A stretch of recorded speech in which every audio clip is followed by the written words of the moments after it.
Hi, my name is David, and I'm with Construction Software. And today on CATChat, we have Alastair Cooper, Construction Director of Donmar Projects. How you doing, Alastair? Good, good. Thank you. How about you? Yeah. Good, good. Hey, how's work going for you?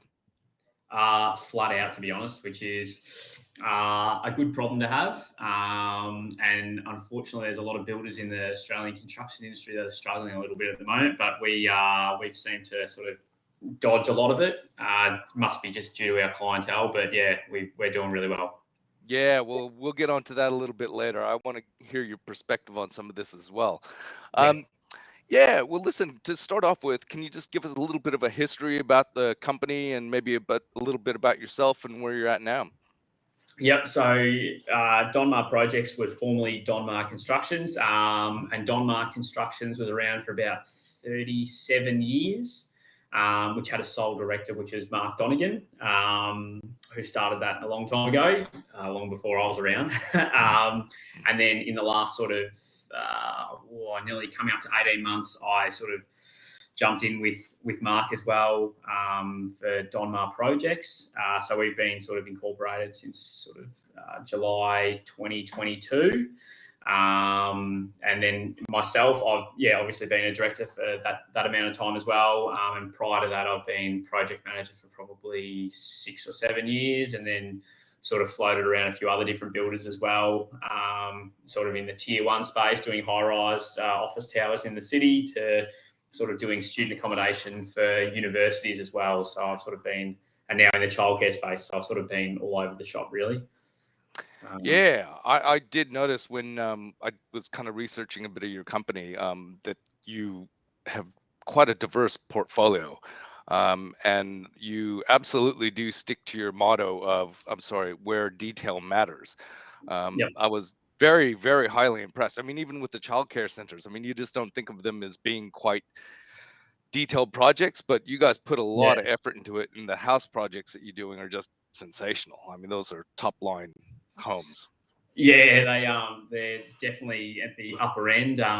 They take a lot of patience. Sometimes I don't have that amount of patience anymore, but they are, there's some pretty nice stuff that we've done in the past few years in that high end resi as well. Yeah, has been in that space kind of allowed you to kind of float over some of this challenges that the housing industry has had recently? Yeah. So we one of the I don't even know if it's on our website, but one of the bigger resi developments we did was like right through COVID, which was sort of two very large homes in a suburb called Camberwell in Melbourne, which is a pretty ritzy sort of suburb. And yeah, the trying to get some of those high end materials through COVID, just with manufacturing constraints and sort of that labour for that sort of market is quite slim. There's not many tradies around these days that can sort of turn their hand to that high end sort of stuff. And especially given, that there wasn't a lot of labour around, it was quite difficult to get those sort of jobs done on time and definitely under budget, that's for sure. Yeah. Yep. Hey, could you kind of walk us through some of your day-to-day work and some of the jobs that you're doing? Yep. So at the moment, we're purely just doing childcare centre projects. So we've got about 4 or 5 on at the moment.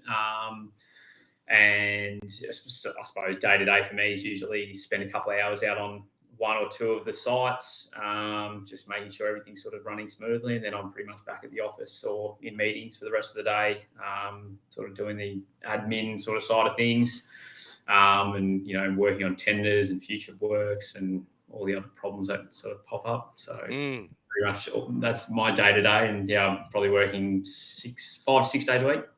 I believe you have 30 years of construction experience, yeah, and the staff that you must have acquired for it. How many staff do you have? We've got about 13 or 14 staff members at Donmar. So we've got 5 on site and about 8 or 9 in the office. Okay, yeah. Yep. I know this is hard. I mean, I've seen your website and gone over quite a few of your projects, but were Yep. there any there that you've worked on that kind of stand out as being top ones or really proud of? There's a big development we did I'm just trying to refresh my mind. I'm opening up our website now. We did a big resi development in Ivanhoe, which was sort of 4 townhouses, which I think it's probably on the front page of the website. It's like got that sort of house hanging over, like sort of like the cliff, and there's a big pool and stuff like that. And the tennis court. Yeah, that one. That's the one. So that was one of our really good ones. And then a couple of our Explorers Early Learning childcare centres. They're always pretty good ones to do because they're usually the bigger ones. The owner of Explorers Early Learning, she sort of seems to do the 150 kids to 185 kids, that sort of size, which is pretty rare. You don't get many people doing them that big anymore. So, they're always an interesting one to do. Yeah, well, kind of touching back to what we talked about earlier. I mean, how do you see the construction industry right now, and especially in the building and childcare area? Childcare has not slowed down at all. So we've probably priced, well over $100 million worth of childcare work this year. But yeah, a lot of the other markets are still struggling. Housing's really struggling at the moment. I'd hate to be building in that market right now, just especially the volume. The volume builders are really struggling. But yeah, childcare doing really, really well. That light commercial sort of seems to be doing fairly well across the board. Education, even like small industrial stuff seems to be pumping along. Do you see that as being a Victorian thing or an Australian thing? I suppose I can really only speak for Victoria because I don't have much to do with Sydney or Brisbane or even WA. Like I've got friends that work over in WA, but sort of they work for the tier 1 builders, and that doesn't seem to slow down over there. But I can really only speak for Victoria, I suppose, because that's where I'm working at the moment. No, fair enough. I did get notice that you guys have taken construction software on about 6 months ago, and I just wanted to see. You just came over from it. What made you choose the construction software? So we actually had a project manager that came to work for us.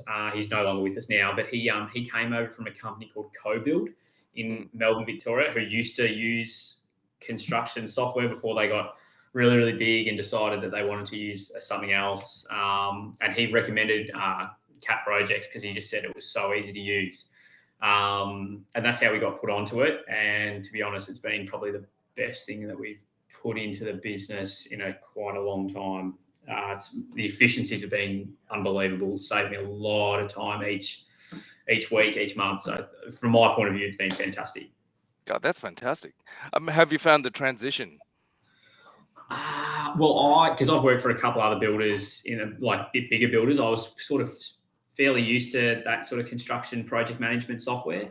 Obviously, they've all got their own sort of structures and stuff like that, but they're all relatively sort of similar in what their end goal is.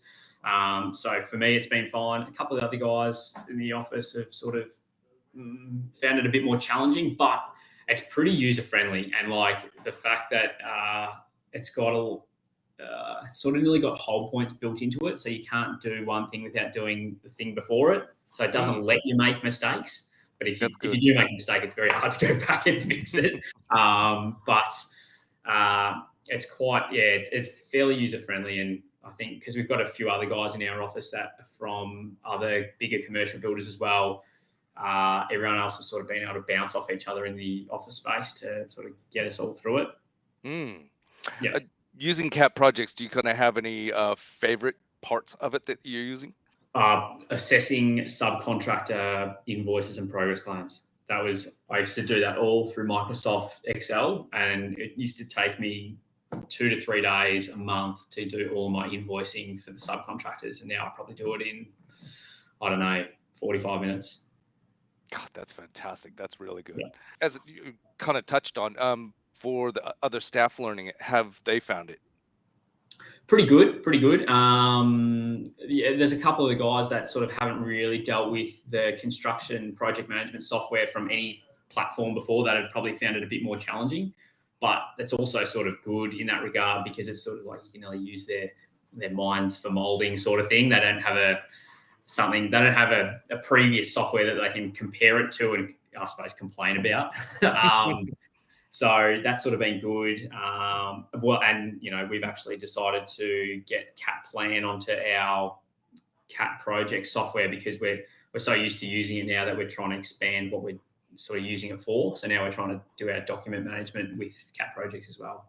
Oh, that's great. Absolutely. Just in terms of, you've gone through the training yourself, I'm sure. Yep. But in terms of the training and support, how'd you find that? Fine. Super responsive, and I think the fact that like most of the support's coming through from New Zealand, the time lapse between asking a question and getting an answer back is not a problem at all. So and everyone's very helpful, very responsive. So and there's always if we've got a particular problem, but the software doesn't quite work to what we're trying to get it to do. The guys, like in particular, we work with Ash quite a lot. They come up with 2 or 3 solutions that we can try and see what works for us best. So it's been really good. Oh, that's really good. Yeah, we kind of touched on this earlier about some of the challenges the construction industry has had, and in Yep. terms of your business, seems like you've kind of flown over most of it, but it has been a bit of a shake up for everyone. Have you kind of Yes. come out of this with any insights, or are you doing business any different, or have you changed maybe the way you do business?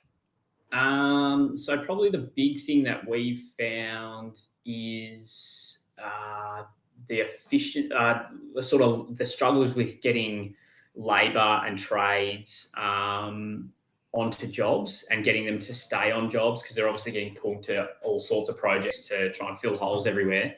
Hmm. And I suppose the way our contracting has been written, programs and that sort of side of things has been a lot more military, I suppose Hmm. is the way to put it. And a lot more planning going into sort of expecting those delays. Hmm. That's probably been the biggest part of the learning for us because a lot of our jobs have time penalties attached to them if we're late.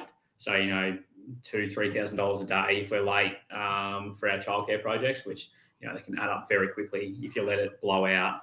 Oh yeah. So fortunately, we haven't had to go down that path with any of our developers, but you have it always sitting in the back of your mind. So that's probably been the biggest challenge for us. Yeah, I suppose having some of that wake up call of what's going on, just to clean house a little bit and get it Yeah, organized, spring clean and yeah, everything. yeah, absolutely.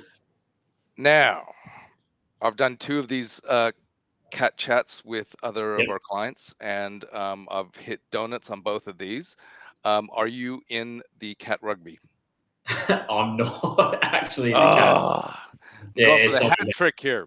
I wouldn't even know who's playing well or anything. I don't even know if Australia's still in it, or I don't even know if the tournament started, to be honest. So I wouldn't know the first thing about rugby.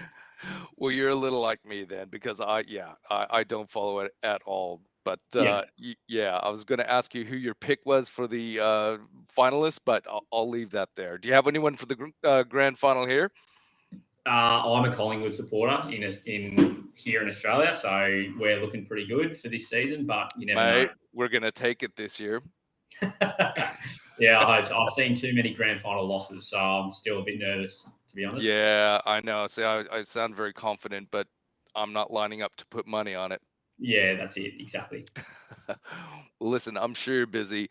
I just wanted to thank you, Alistair, for your time, and it's great No worries. catching up with you. And please let us know how you go with the software, and love to catch up later. Perfect. Thanks very much for the call, and really appreciate it. Thank you. See ya. Cheers, bye. Bye.